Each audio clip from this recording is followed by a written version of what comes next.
I know this topic has kept a lot of you up at night. It certainly has my imagination overstimulated or anxious. But since we're seeing drones in Ukraine on both sides being upgraded multiple times a year, the new Optimus and Neo robots with certain CEOs making claims like they will do everything humans do better.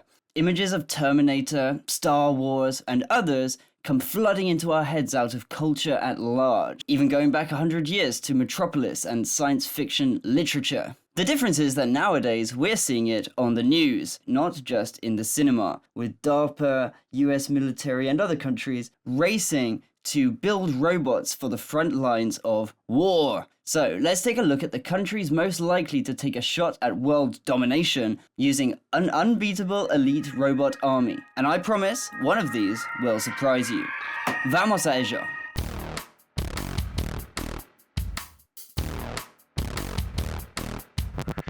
I was talking about this with a friend of mine, and his first instinct was to look at the Islamic world and go, well, oil money, authoritarian governments, strong ideology, that seems like fertile ground for a robot army.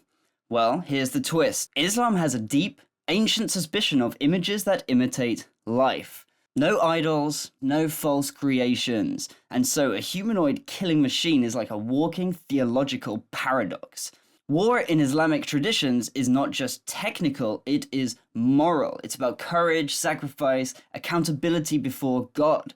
A robot cannot be brave or tested or judged, so drones, missile defense, border tech, sure, but fully automatic robot conquest that replaces a human army, I think that is not the most likely outcome. We're much more likely to see a crazy state like North Korea doing this. The only thing stopping them is money and manufacturing scale, not ideological belief. The willpower is there, but I'm not sure that they have the ability. So, let's talk about China. This might seem like the most obvious realistic threat. Talk about the country that doesn't need mythology to dominate our imagination about this. All China needs is supply chains. It doesn't really think about election cycles. It thinks about civilizational projects, high-speed rail, megacities, digital surveillance, AI governance, the whole lot. Robot soldiers fit perfectly into that logic. Not because China is evil, but because it is structural. It believes that order is more important than freedom. It believes that stability is more important than dissent. And scale is more important than individuality. So a machine army doesn't strike, it doesn't protest, it doesn't defect. It just executes the will of the system. Well, the part that people miss is that China does not need to announce world conquest. It already dominates through infrastructure, manufacturing, debt, even rare earth minerals and AI hardware. Robot armies would just be the final physical layer of dominance that's already economic and technological. No speeches, no flags, just quiet, mechanical expansion. However, what about a wild card? I think that this is a much more interesting speculative scenario. A wild nation from Africa, like the Democratic Republic of Congo. Something like that feels to me like revenge. The Congo is sitting on the veins of the modern world. Cobalt, coltan, rare earth minerals, the literal blood minerals of smartphones, drones, and AI. For decades, that wealth has been extracted by global tech giants, while the population is poor and frankly enslaved. That creates something ancient and volatile, rising to reclaim what was stolen. Imagine this.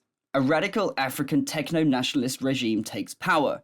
It makes a direct deal with China, minerals for military robotics, drone swarms, surveillance AI, automated factories. And then someone like Nigeria enters. Nigeria has the population, the oil, the tech sector, the manpower to support a continental project.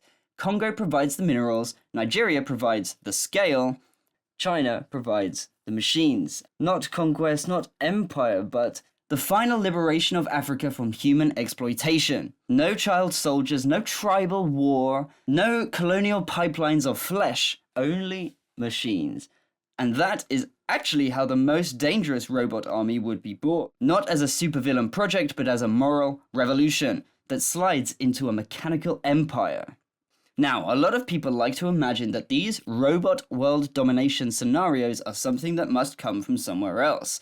China, North Korea, some rogue state, whatever. However, I think it's like an uncomfortable reality that one of the highest probabilities on the board is NATO, especially with the United States, because the modern US dollar is not backed up by gold anymore. The modern US dollar is backed up by aircraft carriers, global bases, military tech, the most expansive military apparatus in human history. In other words, the global financial system floats on top of American firepower. Once your currency is entangled with your military dominance, you don't get to be sentimental about the future of warfare. You have to stay ahead permanently. That's what DARPA is. That's what Boston Dynamics is. That's what autonomous drone warfare already is. The US doesn't chase robot soldiers because it wants to look scary. It chases them because if it ever falls behind the entire post-World War II order, it will all snap like glass. And the psychological twist is that America wouldn't even frame this as conquest, but as stability. Keeping the world safe, maintaining the rules-based order, preventing worse actors from getting there first. But functionally, the outcome is still autonomous kill systems, algorithmic targeting, and machine speed escalation work without human reaction time. That's the real danger with the West. Not ideological madness, but perfectly rational dominance optimization. The technology exists, and if the economy of the world holds up, and we continue building more and more things, and even if we end up with top-heavy governments where the average person does not have those better and better things, the governments will maintain their defense programs and all that stuff. This is inevitable, because everything that is possible to happen will happen, with only enough time. Thank you.